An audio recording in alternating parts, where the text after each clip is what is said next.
अच्छा, ऐसा धोखा हमारे साथ किया, भोगोगे तुम। ये जो निकलता है ना भोगोगे, ये अकाट्य होता है।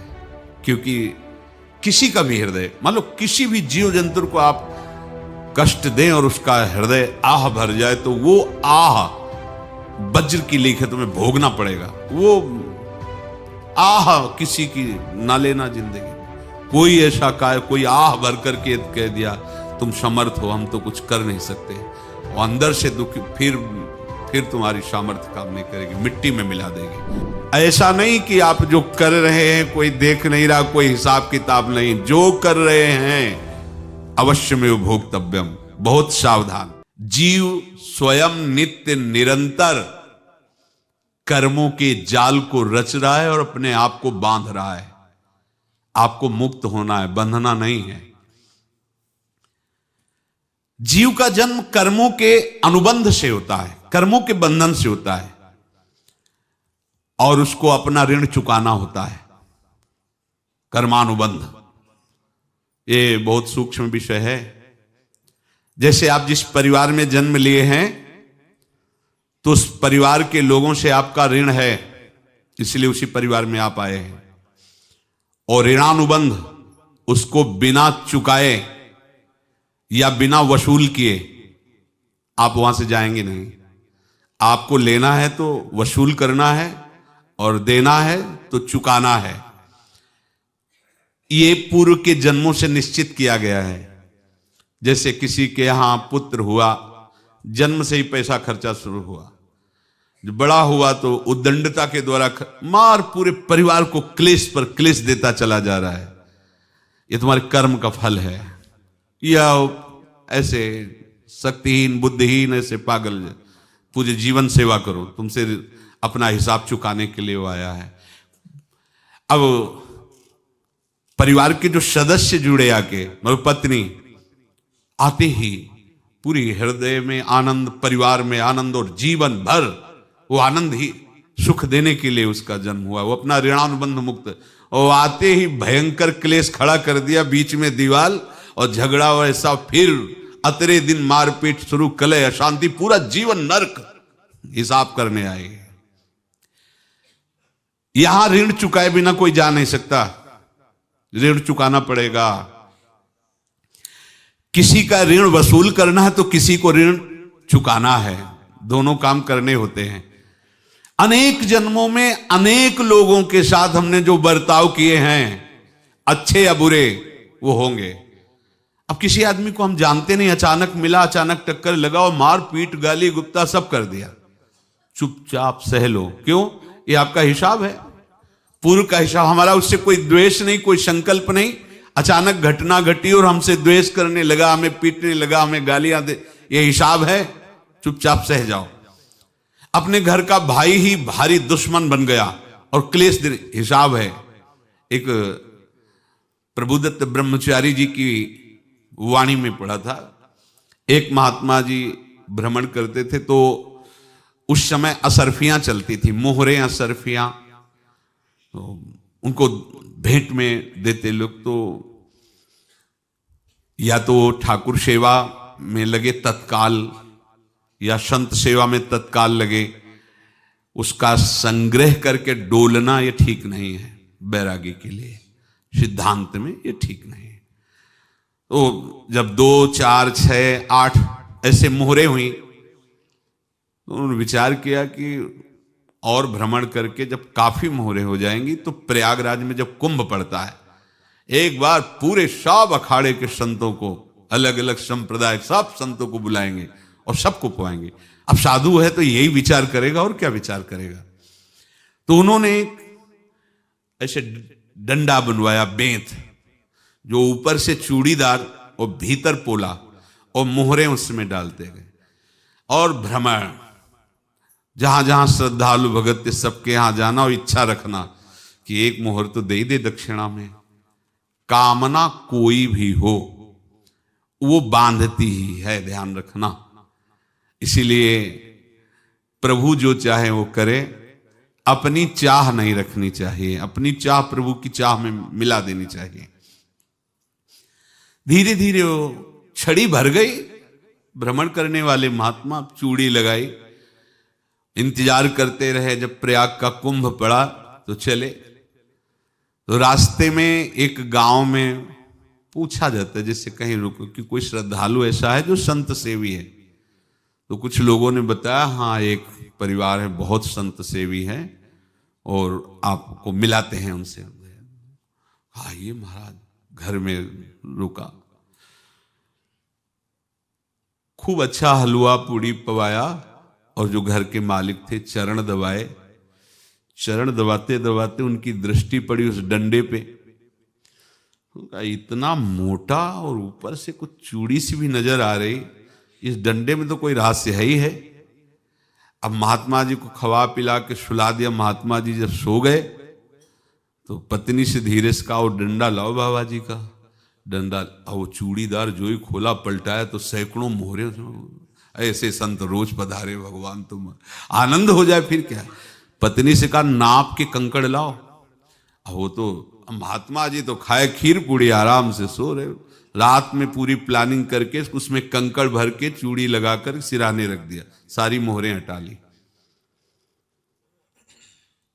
महात्मा जी आराम से छड़ी उठाए तो वजन पक्का। वैसे बड़े लोग चतुर होते हैं, पर ये नहीं जानते कि कर्म कितना भयानक होता है।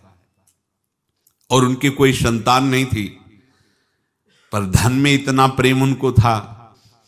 बहुत सावधान। साधु महात्माओं के पास जो अर्थ है, गृहस्थी अगर आता वहीं से है, पर अगर उसको जोर जबरदस्ती या किसी छल कपट से, तो वो उसका विनाश ही करता है। आज तक का प्रमाण है। अब उनको ये भाव पता नहीं होगा, या पता होगा तो लोभ के कारण वो उसको मान नहीं पाए होंगे।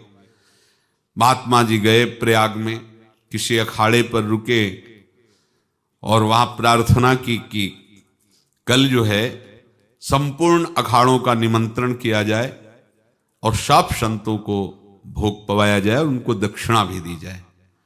महंत ने सोचा कि बहुत बड़ा है तो उत्सव है, क्योंकि प्रयाग में कितने हजारों संत महात्मा सब। तो उनका महाराज बोरों इसमें चीनी और टीनों घी लगेगा, सब व्यवस्था। बोले आप मंगाइए, एक एक हिसाब हम करेंगे, हमारे पास सब व्यवस्था है। बोले कुछ तो पहले दे दो, वो इकट्ठे देंगे हम। उनको था कि अगर हम छड़ी खोला और दो चार मोहरे दी, किसी को पता लग गया तो गड़बड़ हो सकती। बोले हम भंडारे के समय आखिरी में सब कुछ आपको दे देंगे। ठीक है। वो अपने पास से पैसे लगाकर खूब जितना सामग्री सब लाए, लाखों की, और सब संतों को निमंत्रण कर दिया। संत जन निमंत्रित हो गए, भंडारा बन रहा है। तब वहां के महंत है और उनका देखो भंडारा भी बन रहा है, संतों को निमंत्रण। अब आप अर्थ की व्यवस्था कीजिए, क्योंकि इतनी बड़ी हमारी सामर्थ्य नहीं थी जितना हमने किसी तरह हमने व्यवस्था की। अब मुझे अर्थ चाहिए, तभी आगे की व्यवस्था बढ़ेगी। संतों को दक्षिणा देंगे और जिनसे अर्थ लिया उनको दे। देखो रसोई बन गई है सब। उनका छत में विश्वास नहीं तो ये अभी चूड़ी खोली। उनको तो था ना कि मोहरे हैं, कंकड़। तो जैसे कितना उनको सदमा लगा होगा। हजारों संतों का निमंत्रण, रसोई बन, मतलब संत हो के छल कपट। तो उनका महाराज आपने तो हमारा नाश कर दिया, जो महंत थे। अब बताओ रसोई बन गई, संत निमंत्रित हो गए और आप ये कंकड़ दिखा रहे हैं हमको। आपने तो हमें बर्बाद कर दिया, हमारी इतनी सामर्थ्य नहीं थी, आप पहले बता देते। संत होकर ऐसा छल कपट। अब वो बोले तो क्या बोले, क्योंकि उनको पता था कि मोहरे हैं इसमें। अंदर से उनका चिंतन गया उसी सेठ के पास, अच्छा ऐसा धोखा हमारे साथ किया, भोगोगे तुम। ये जो निकलता है ना भोगोगे, ये अकाट्य होता है। क्योंकि किसी का भी हृदय, मान लो किसी भी जीव जंतु को आप कष्ट दें और उसका हृदय आह भर जाए, तो वो आह वज्र की लेख है, तुम्हें भोगना पड़ेगा। वो देखो भीष्म जी को भोगना पड़ रहा है ना। सांप को ऐसे धनुष की नोक से उठाया और बंबूल के कांटों के ऊपर फेंक दिया, कई दिन तक शेदा हुआ, वो आह भर करके मरा। तो आपको 6 महीने बाणों की सैया पर आह किसी की ना लेना जिंदगी में। कोई ऐसा कोई आह भर करके कह दिया तुम समर्थ हो, हम तो कुछ कर नहीं सकते। और अंदर से दुखी, फिर तुम्हारी सामर्थ्य काम नहीं करेगी, मिट्टी में मिला देगी। फिर ये तो संत थे और भगवत आराधना के लिए, संत आराधना के लिए ही ऐसा किए हुए थे। अब इनका कैसे मुंह दिखाएं? अब क्या करें? सुबह संत जन आएंगे, सबके बीच में हमारी कि देखो इन्होंने, अब क्या करें? गए और संगम में जाके छलांग लगाई, अपने प्राण त्याग दिए। अब उनके तो पास मोहरे थी और व्यापार बढ़ा, और 9-10 महीने बाद ही लड़का हुआ। अब तो उनको कि संत फलीभूत हो गया। देखो व्यापार चल रहा, लड़का नहीं होता था, लड़का भी हो गया। बड़ा आनंद छा रहा है। जब से वो प्रकट हुए और धन की वृद्धि शुरू हो गई, पढ़ाई लिखाई में उनके खर्चा हुआ सब, बस बीमारी शुरू हो गई उनके शरीर में। अब उसमें पैसा जाना शुरू हुआ। इतने आसक्त तो वो दोनों हो गए कि कुछ भी हो, व्यापार ठप, संपत्ति बेचना शुरू। तो उन्होंने कहा कि बेटा मैं क्या कर सकता हूं तुम्हारे लिए? बोले हमारी अंतिम इच्छा है प्रयाग चलो, और जितने प्रयाग में संत महात्मा सबको एक बार भंडारा करवाओ। हमारी इच्छा अंतिम है, क्योंकि अंतिम यही इच्छा थी। तो बोले अब ज्यादा संपत्ति तो नहीं रह गई। तो बोले घर बेच दो, मेरे लिए ही तो है, बेच दो। मुझे लगता मैं बचूंगा नहीं, पर मेरी अंतिम इच्छा पूर्ण कर दो। घर बेच दिया, जेवर बेच दी। वहां गए, जब संत सेवा की तो बोले मुझे संगम तक ले चलो। संगम तक ले गए और बोले समझे तुम चुराए थे और हमने उसको छीना है, कुछ नहीं रह गया तेरे पास कुछ, अब केवल ममता और आसक्ति में जलकर मर और नरक प्राप्त कर। मैं वही महात्मा हूं जिसकी तूने मोहरे ली थी, शरीर छोड़ दिया। महात्मा को जन्म लेना पड़ा और इनको दुर्गति भोगनी पड़ी। ऋणानुबंध होश में, ऐसा नहीं कि आप जो कर रहे हैं कोई देख नहीं रहा, कोई हिसाब किताब नहीं, जो कर रहे हैं अवश्य में भोक्तव्यम। बहुत सावधान। अनेक जन्मों में अनेक लोगों से जो कुछ लिया दिया है, इस लेने देने को मिटा देने के बाद ही तुम मुक्त हो गए। इसीलिए एक उपाय है, लेना न देना मगन रहना। क्या? मालिक को समर्पित हो जाओ, मालिक को अपना माना हुआ समर्पित कर दो, खत्म। अहम त्वाम स्वरूपापेभ्यो मोक्षयिष्यामि, सब खत्म। आगे पीछे लेना देना सब खत्म। एकादश स्कंद में भगवान श्री कृष्णचंद्र जी ने कहा, जो मेरे चरणों का आश्रय लेकर भक्त मेरा भक्ति करता है, उसके पितृ ऋण, मातृ ऋण, देव ऋण, ऋषि ऋण, सब ऋणों से मैं मुक्त कर देता हूं। बस यही एक उपाय है जो इसके बंद करने का उपाय भक्तों के लिए है। वो यही है, भगवान की शरण में होकर अपना माना हुआ पूरा भगवान के अर्पित कर दो। अर्पित करने का तात्पर्य उसमें अहम हटा दो। तो दियम वस्तु गोविंदम तुभ्यमेव समर्पये। जिनसे तुमने सेवा करवाई है उनकी सेवा करनी पड़ेगी। जिनसे तुमने जो कुछ लिया है उनको देना पड़ेगा। ये लेने देने का व्यापार जब तक समाप्त नहीं होगा तब तक तुम्हारा जन्म मरण चलता रहेगा। अब आपको यहां समझना है, यदि आपसे किसी ने पैसे लिए बेईमानी करके नहीं दे रहा है तो आप उसको गाली मत दीजिए। आपने बेईमानी की थी इसलिए आपकी बेईमानी हुई है, ले गया, कोई बात नहीं है, बंधन से मुक्त हुए, जो बोझा था चला गया।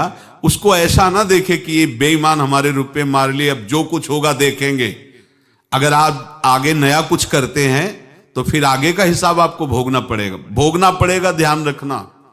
ऐसा नहीं है कि आपको भोगना नहीं पड़ेगा। एक ही उपाय है कि अब जो शरीर धारण किए इसी में जो भोग ले, आगे ना होना चाहिए। तो क्या करे? सर्वतो भावेन भगवान की शरण ले ले। ये तो सर्वाणि कर्माणि मयि सन्न्यस्य मत्पराहा अनन्येनैव योगेन माम ध्यायन्तु उपासते तेषामहं समुद्धर्ता मृत्यु संसार से। ये बड़ा कठिन है पार होना, कोई छोटी मोटी बात है। एक महात्मा बाल्यावस्था से भजन करते थे, शालिग्राम भगवान पास रखते थे और उन्हीं की आराधना करके बस पाठ, नाम, जप और भ्रमण करते थे।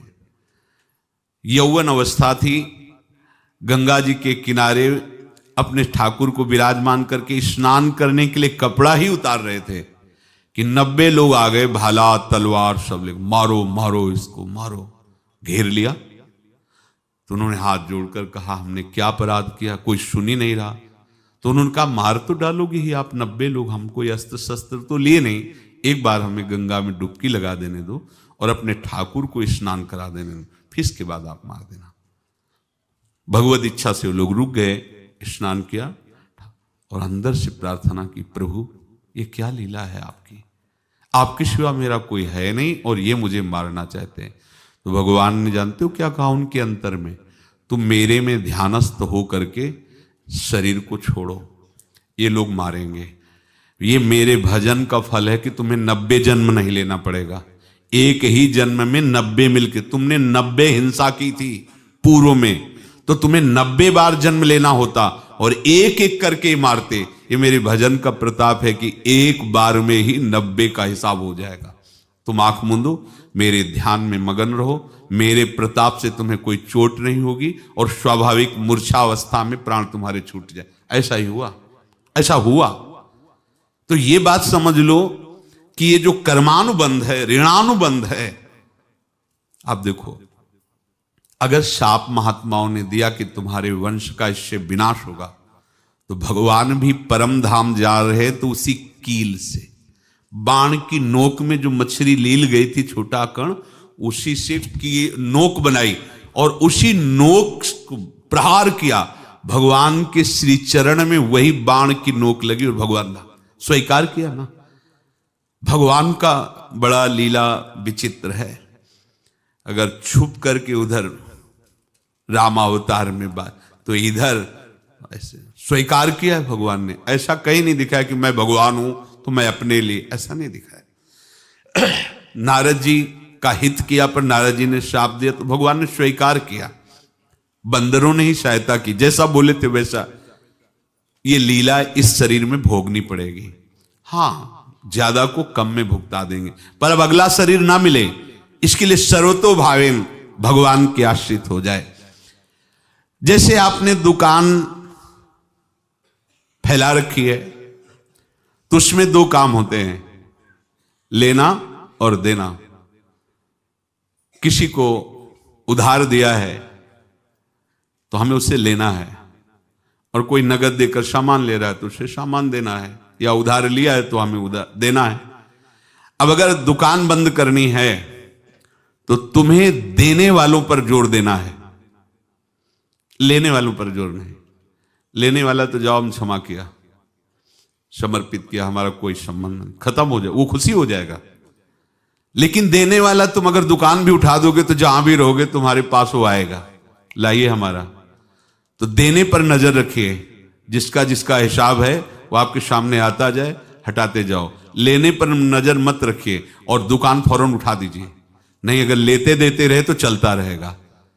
आगे चलकर कुछ लेना न देना, मगन रहना बस अपने प्रभु के चिंतन में। अब हम कैसे जाने कि किसको क्या देना है, हमें क्या पता? तो हम पूरा हिसाब जिनको पता है उनको दे देते हैं, समझ रहे हो? उनको पता है क्या लेना है क्या देना है, तो इनके पास पहुंच गए या सरकारी हिसाब से सब बराबर कर देंगे। हमको अपनी जिम्मेवारी इनकी चरणों में समर्पित कर देना है, तभी हम जीवन मुक्त होंगे। ये रहस्य की बात है। प्रभु कह रहे हैं यस्य सर्वे समारंभाः काम संकल्प वर्जिताः ज्ञानाग्नि दग्ध कर्माणं तमाहु पंडितम बुधाः।